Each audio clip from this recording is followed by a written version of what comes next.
On our screens, women hit men regularly and with impunity, and the men always deserve it. She is definitely feisty. She takes no nonsense from the guys, and she gives one of them a Glasgow kiss tonight.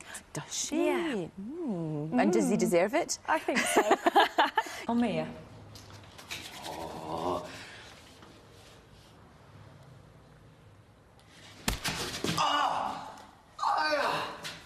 Now, maybe that's in a language you'll understand. You wanker! No! God! Fuck you, you arsehole! I'm sick of getting punched by you cluster fucking nuss bitches. What would happen if I punched one of you, eh? Just try it! No! In fact, that is for giving me a really horrible, miserable day. And this, that is for calling me thing and it.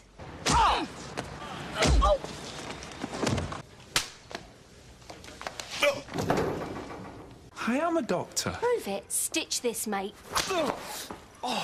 How can I help you? I'm Roy. Well, here I am! Here in The Incredibles, in the entire film, men get hit by men and women, but none of the female characters are struck. Hey, look. Whatever happened to ladies first? Well, whatever happened to equal treatment? Hey, look, wait. The lady got me first. Even a boy can be hit by an adult, but never a woman. In our cartoons, girls are taught that it's absolutely okay to hit boys, and they'll never hit back. What's a mouse pad? Feminine protection for mice. I saved you. Do I get a wish? Jerk! Let me try. Hey there, lady. Yeah, whatever.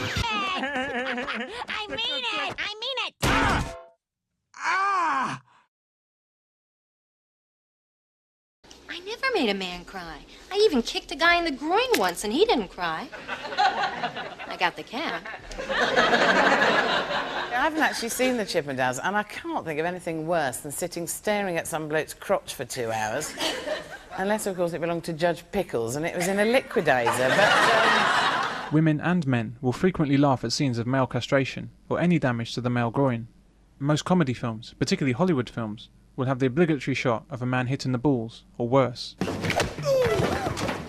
on, chest it!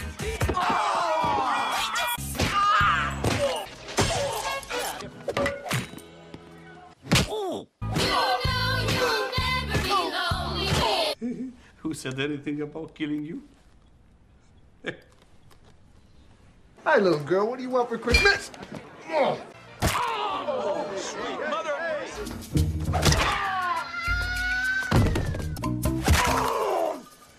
One extramarital, and I'll cut it off. Hey, Tommy, heads up!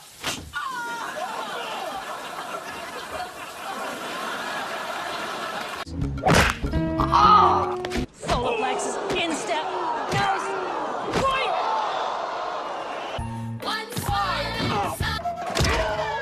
Let the woman go. You are under arrest.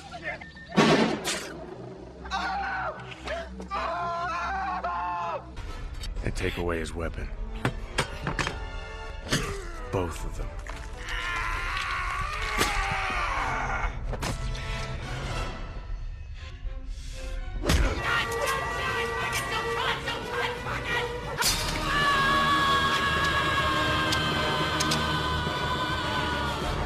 But there simply isn't any depiction of violence against female genitalia, ever.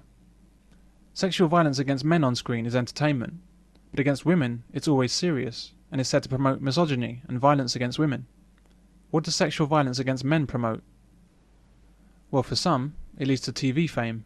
My next guest is a woman who's famous around the world for literally taking the law into her own hands. It's my pleasure to welcome Lorena Bobbitt. Welcome. This is your first appearance on British television, and millions of viewers join me in wanting to know the answer to one question. Cut any good dicks lately? Chuck. Have you ever seen or heard of a man mutilating a vagina? And if you have, would you expect to see them laughing about it on a talk show?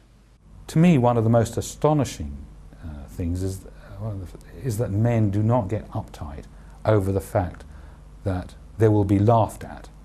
If I was to be found in the street tomorrow morning with my penis cut off down the road, I would be laughed at. I am so worthless because I'm a male that I would be laughed at.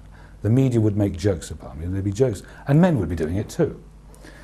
Men have no idea that that some part of themselves, if you like, is missing. They simply don't consider it. In the Clint Eastwood film Unforgiven, 9 men are shot dead, 2 men beaten, and 1 man whipped to death to avenge the facial injuries inflicted on 1 woman. Film after film was produced out of Hollywood. Women in danger films with men dying like flies to keep her safe or avenge her honour. Here in The Shield, a suspected rapist is cornered. Send him. Take him!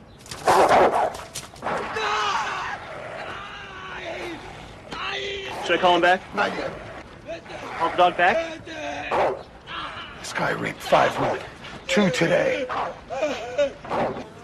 They used a police dog to subdue him. Ruptured one of his testicles.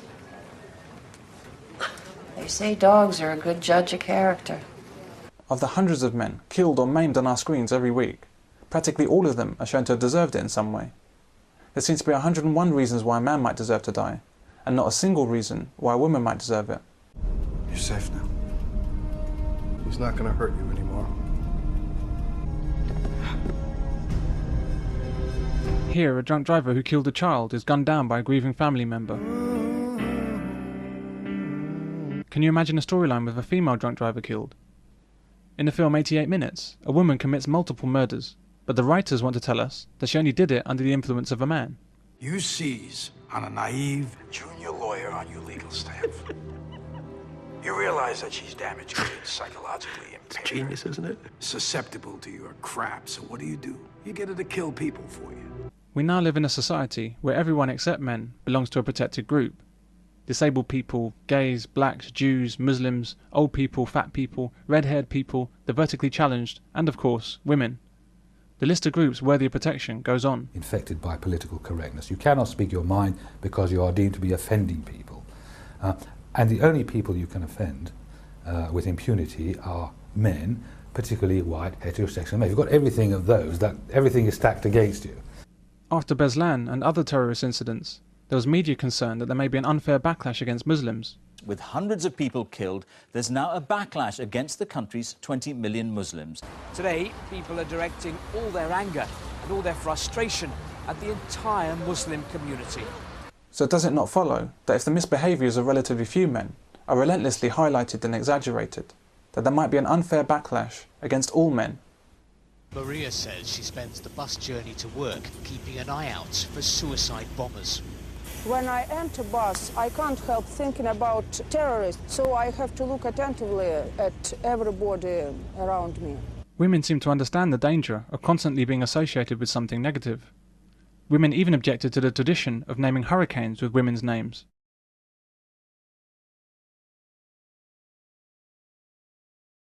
If relentless public messages didn't affect our perceptions and our behaviour, there'd be no such thing as advertising. By continually casting men in the role of paedophile, wife-beater, rapist, criminal, death object, terrorist, stalker, idiot and absent father, how can there not be a backlash? In our supposedly male-dominated society, men are effectively restricted in their choice of employment due to misandry.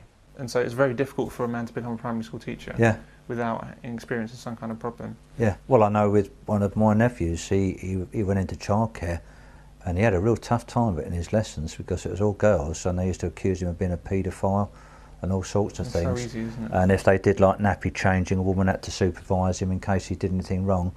But I think that's well out of order. Totally out of order.